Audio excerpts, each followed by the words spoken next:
Southern Miss runs out of gas. Troy is back to the finals. It's Locked On Sunbelt.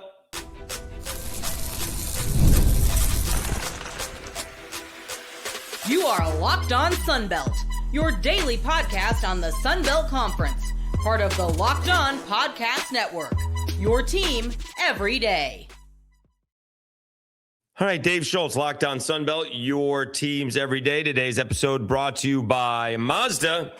We put the same drive into every detail. Wins define the moment, putting in the work that defines you. Stay tuned for the highlights in this week's Moving the Game Forward. There's more to a Mazda because there's more to you. All right, Dave Schultz, Locked On Sunbelt, your teams every day. We are recording this during the Georgia Southern Marshall game, so I'm not going to give you any scores because this is going to come out tomorrow morning. Okay.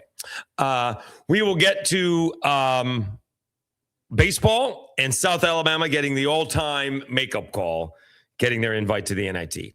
Meanwhile, Southern Miss runs out of gas against Troy. Troy is back to the Sunbelt Championship game for the second time in 2 years. They defeat Southern Miss 78-70. I'd say it was a tale of two halves. It really wasn't, because Troy was really in control up until about the 3-minute mark or something like that. They were in. I mean, they had a 13-point lead at the 3-minute mark, and a 15-point lead before that. So Southern Miss never really cut into that lead until late, when they missed a couple of free throws and got it down to 6. I think they had the ball, but it was stolen. So this game was about, again, Troy playing for the first time since last Friday, and Southern Miss playing for the fourth time in 4 games. All right. Averaging, by the way, 80 points, or 85 points a game. All right. It was 84.9.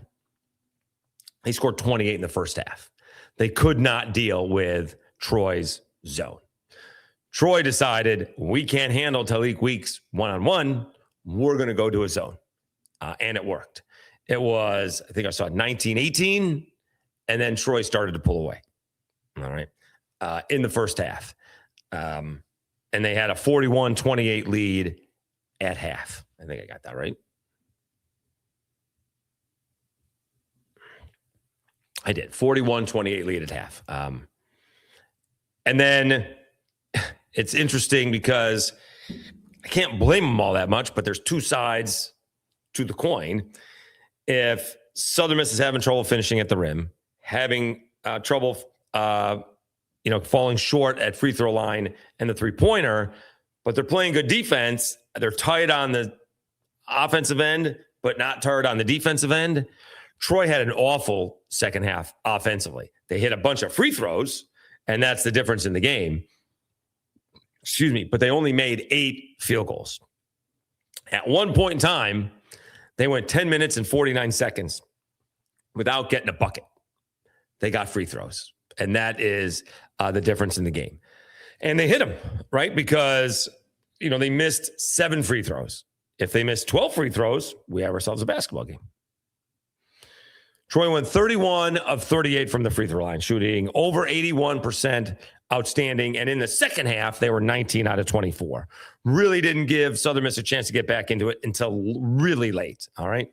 On the other side of things, Southern Miss was 7 out of 14 from the free throw line in the second half.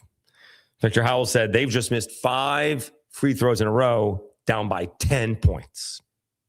Hit those, we got ourselves a game. Overall, Southern Miss just 12 of 20 from the free throw line. So that's one spot where they missed it. Troy didn't shoot it very well from 3. They were 3 of 17, but Southern Miss was 2 of 19.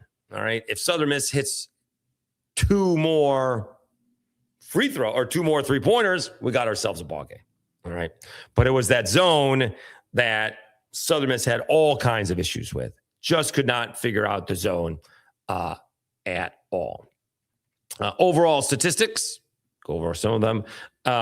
Against Southern Miss, they shot 19 more shots than Troy. They did make 6 more, but not enough. They were 28 of 69. Troy just 22 out of 50. My goodness. Southern Miss 2 3-pointers out of 19. Troy was 3 out of 17. We went over the field. We went over the free throws. Troy actually had more turnovers, 16 to 12. Rebounding was slight edge to Troy by 1. Second chance points was a lot. Southern Miss 21 second chance points to just Troy's 11. And points in the paint, Southern Miss actually, I guess, at the end, figured out the zone a little bit with 48 points in the paint. All right. That could have been with, as ridiculous as this sounds, Troy getting tired, right? They're not in game shape. These guys are used to playing 2 games a week, and they haven't played at all in over a week. All of a sudden, you play in 25, 30 minutes, you're going to get a little winded. Let's see for Troy.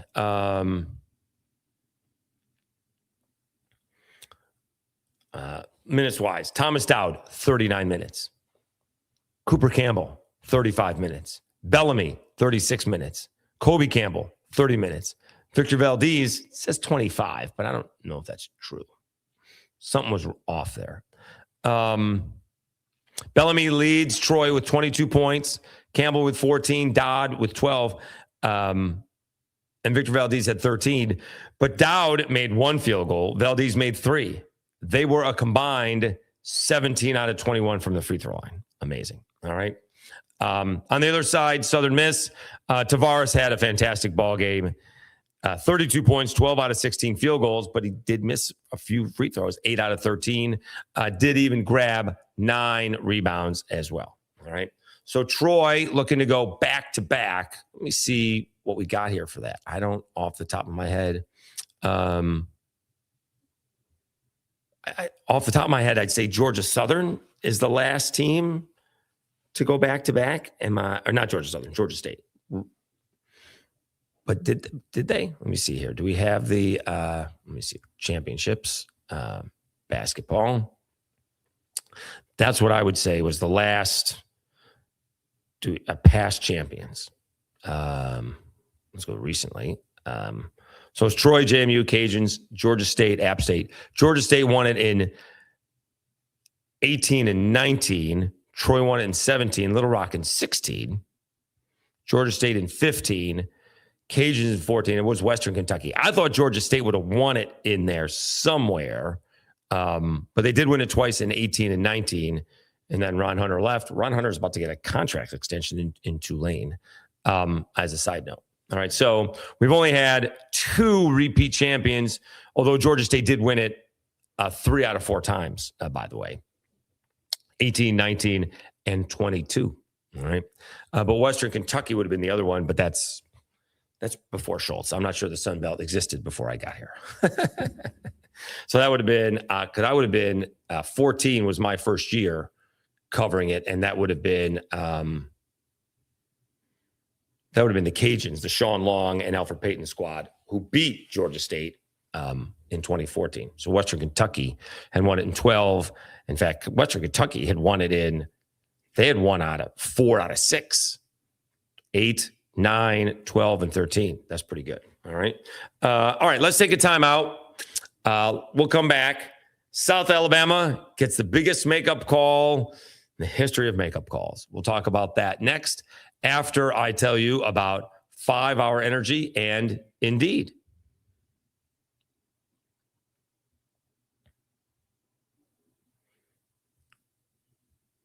Welcome to the 5 Hour Energy Flavor Draft. With 18 different flavors to choose from, including new options like Confetti Craze, Fruity Rainbow, or Cotton Candy, there's something for everyone. The board is set, the flavors are ready, and I've got my number 1 pick for the 5 Hour Energy Flavor Draft. And if you've been watching, you know that I am a big berry fan. Very consistent, big, bold berry flavor. Slightly sweet, very fruity flavor. Classic mixed berry flavor with notes of raspberry and blackberry, smooth sweetness without being overly sugary, light tartness that keeps it balanced, familiar and easy to recognize fruit profile. If I'm going off the board a little bit and taking a flyer, going with that sour apple. That apple bites back, a crisp, tangy taste, deliciously tart, bold, a little sweet, and a lot sour. Find your new favorite flavor at 5 Hour Energy Shots, available at 5hourenergy.com or Amazon. That's 5hourenergy.com or Amazon. And Indeed. Workplace chaos, deadlines stacking up. inbox overflowing, and the one position you have to fill is still sitting open, when the pressure's on and you need the right hire, this is the job for sponsored jobs. Indeed, sponsored jobs help you reach the people who actually fit what you're looking for, skills, experience, location, so you're not just hoping the right candidate stumbles across your post. And here's a stat that says it all. Since I've been talking to you, companies like yours have made 27 hires on Indeed, according to Indeed data worldwide. So if you're hiring, spend less time searching and more time interviewing candidates who check all your boxes with Indeed sponsored jobs. Spend less time searching and more time actually interviewing candidates who check all your boxes. Less stress, less time, more results. When you need the right person to cut through the chaos, this is a job for Indeed sponsored jobs. And listeners of this show will get a $75 sponsored job credit to help get your job the premium status it deserves at Indeed.com/podcast. Just go to Indeed.com/podcast right now and support our show by saying you heard about Indeed on the podcast. Indeed.com/podcast. Terms and conditions apply. Need to hire? This is a job for Indeed sponsored jobs.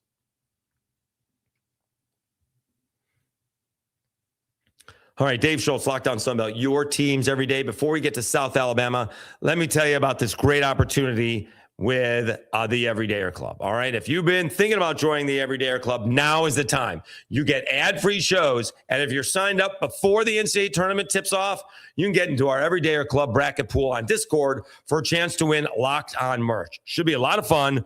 Right now, you can use code MARCH to get your first month free. Head to lockedonsunbelt.supercast.com or tap the link in the show notes. That is the Everydayer Club, lockedonsunbelt.supercast.com. All right, Dave Schultz, Locked On Sunbelt, your teams every day.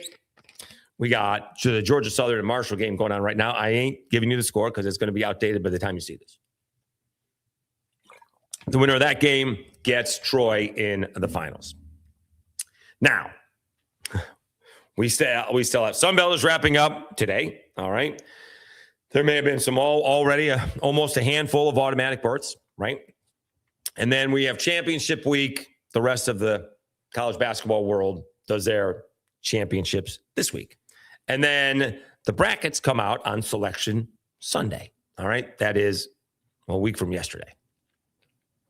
Right after that, the NIT bracket comes out. Whoever didn't get in to that can play in the NIT if they so choose. All right. Last year, South Alabama should have gone to the NIT. They were invited to the NIT after UC Riverside said, no, thank you. We're going to the CBI. South Alabama got the NIT invite and was going to the NIT because Richie Riley said he was on the phone with, I believe, the NIT and Keith Gill, the commissioner of the Sun Belt. We're going to the NIT? Yes. You sure? Yes. I'm going to tell the players, go ahead. Then UC Riverside called back and said, no, we want to go to the NIT. That's when the NIT should have said, sorry to put it this way, UC Riverside, you're SOL. You messed up. But that's not what happened. All right. Lack of spine in some administrations. So UC Riverside got in. The Jaguars did not. And it was just absolutely brutal. And I am going to put it this way. South Alabama got royally screwed. Royally screwed. So what does the NIT do? South Alabama, you want to be in the NIT this year? You bet. Doesn't change the fact of what happened last year. Can't really change that now. But the NIT getting out in front of it. And South Alabama had a solid season, did lose they lost 3 of their last 5 ball games. But had a great season otherwise and was competing for the Sun Belt regular season title up until the end. And gets invited to the NIT. Okay. That is the old-time makeup call. We screwed you last year. We're going to get you in before we release the bracket. Amazing. All right. And I'm going to give credit where credit is due. Craig Stevenson, always thinking one step ahead. So over the last couple of weeks, right, the big thing in college basketball is if Miami of Ohio loses 1 ball game, which they haven't yet, so they do an undefeated regular season. If they lose 1 ball game, somebody like Auburn is going to get in, and they're basically a 500 squad. They have like the first or second hardest schedule in the nation. I get it, but they've lost almost half their ball games. So that's the big question. All right. If Auburn gets in the NCAA tournament, if they don't get in the NCAA tournament, that would be a tremendous matchup. South Alabama and Auburn. Here's the issue, though. Auburn may not do it if it's at South Alabama, and you're going to get a much bigger crowd at South Alabama than you would at Auburn. You'll get a bunch of Auburn fans in Mobile coming to the game, and if South Alabama isn't on spring break, you'll have a bunch of students and a bunch of South Alabama fans at the game. I don't know how many Auburn fans are going to show up for a South Alabama NIT game in Auburn. All right. Now, I will say that the same thing happened in Will Wade's first year, where the rivalry really started between Bob Marlin, the Cajuns, and Will Wade. That's a whole other story, but you know, the Cajuns should have hosted LSU, and they didn't. Probably because LSU said, we're not going to go play over there. If you want us in the NIT, come over here. All right. In that case, there was a pretty good crowd. I'm not saying the PMAC was sold out, but it was 8,000 full, 8,000, right? Is that half? It was a good crowd. Wasn't great, but it was, it wasn't spectacular. It was a very good crowd. Okay. And it was a great game. All right. And all kinds of fireworks at the end. And the best part about it, all the guys on the court, like 90% of them all grew up playing against each other. So the smack talk started from the get-go. All right. I'm not sure you're going to get that in this day and age between a South Alabama and Auburn as you did a decade ago, when all those guys from LSU and the Cajuns grew up in either Lafayette, Baton Rouge, or New Orleans. Right? They all knew each other. And so they were all friends off the court, but they weren't friends on the court that night. It was a great atmosphere. All right.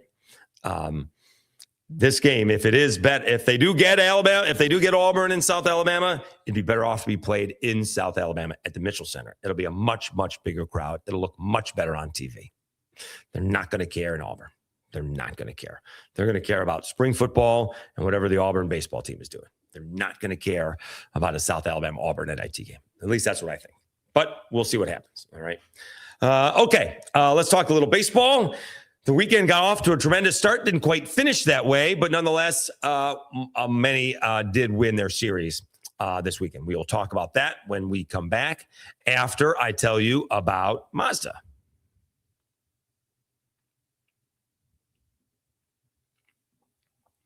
This is Mazda's moving the game forward. For those who show there's more to the score than what's on the screen. All right, we're going to give a hat tip to the Southern Miss Golden Eagles.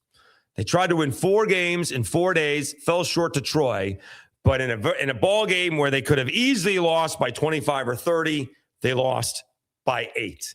They were down 15 with 3 minutes left to go and had the ball down by 6 with 10 seconds left to go. Got to give it up to Jay Ladner's crew. Tylik Weeks was an absolute monster and superstar. Tavares had a big ball game against Troy, but I'm going to give it up and a little hat tip to the Southern Miss Golden Eagles, who really proved and got on a nice run. Fell a little short, but they played extremely well in the tournament and at the end against Troy. These remind us of what it really takes to raise the bar. It's that extra work off the court, dialing in every detail, giving it that extra fire and that grit, and like Southern Miss, and I never quit. We put that same passion in every model. Highlights make the reel. What it took to get there makes it count. There's more to a Mazda because there's more to you. All right, Dave Schultz, Locked On Sunbelt, your teams every day. Yes, I'm recording this during the Marshall Georgia Southern game because I'm going to bed because I got to get up and go to work. In this game, because Pat Adams was officiating the first game, it took over 2.5 hours for that game to finish, or approximately thereof. All right, which is a shock to nobody. And so this game's going on late. That's okay. You guys are going to know before I do. I'll do a morning recap. That's fine. Okay, that's fine. Let's get to baseball. Okay, so Southern Miss does what we got to do with the number 1 team. Southern Miss Number one team in the RPI. Let's see if that's been updated since my wrap-up show. It has not. They are still, for whatever reason, they haven't updated Southern Miss's record. Like they didn't count today's win, but they did beat North Alabama. Let me see. I got it from my guy Dom. Let's see what he's got here. Southern Miss did win 9-2 over North Alabama. So they did sweep. All right. So they easy win, not an easy sweep for Southern Miss. They were favored to win that one. That was not one of the bigger series. The bigger series were the Cajuns at DBU. They had already won the series with wins Friday night and Saturday. All right. But lost 12-1 on Sunday. Both the Cajuns and Coastal Carolina did the same thing. Really did the same thing. Both won with game-winning home runs in their last at-bat. Coastal Carolina, a little bit more dramatic with a walk-off grand slam against East Carolina, and then won on Saturday, relatively easy, 7-1. A little bit of rain, and it was back and forth for the Cajuns, but they won 11-6 on Saturday. Both teams got blown out on Sunday. So neither Coastal or the Cajuns could finish off the sweep, but nonetheless, nice weekends for both. Really important for both, right? If DBU is any good, that's going to be a huge help for the Cajuns. Coastal Carolina just needed to win, right? They're banged up. They're going to be banged up. Let's see if they can survive and get to the NCAA tournament. Do they, just like college basketball, right, take into consideration the injuries of their players? We'll see. That's a conversation for another time. But Southern Miss with a sweep. Coastal won 2 out of 3. Cajuns won 2 out of 3. All right. Let's see. Elsewhere, I think Texas State. Did Texas State win 2 out of 3? Because they're off to a very good start as well. Actually, they played Washington State. They took 3 out of 4. They won 13-11, lost 9-7, won 10-4, and 4-3. So they played a 4-game series against Washington State, and they won 3 out of 4. I guess if Washington State's coming all the way to Troy, they're going to play 4 ball games. And that's what they did. Get used to that travel, right, for Pac-12 2.0. So Texas State takes 3 out of 4. Impressive. Troy lost 2 out of 3 to Maryland. Cajuns swept Maryland. So not great there. All right. Did Georgia Southern win back-to-back ball games? They beat Tennessee Tech 11-6.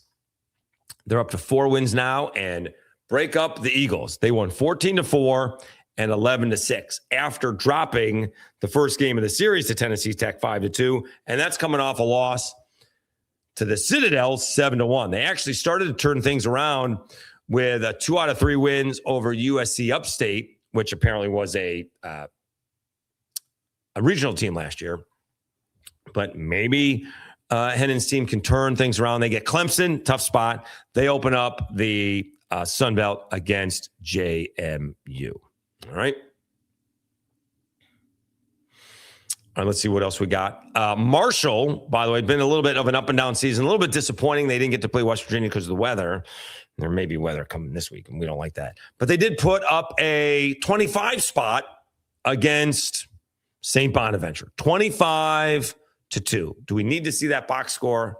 I think we do. They put 5 in the first, 5 in the second, 6 in the fifth, 9 in the sixth. So they got run ruled. All right. They did not play the whole ball game. Let's see where we are. Composite stats. All right. Let's see who had the big RBI days. Jackson Halter, the former Cajun. He was 2 for 3 with 3 runs scored, 4 driven in. Oh, goodness. I mean, I was going to say, how about this? They scored 25 runs. They had 1 solo home run. Ty Householder hit a home run. It was a solo shot. That's a little bit insane. Tyler Kamara, he had 2 runs batted in. Patrick Mazur had 2 runs batted in. Cooper Hinson, 3 runs batted in. Oliver Service, 2 for 3, 6 RBI. All right, there you go. There's the big day. So Marshall with a 25 spot against the Bonnies.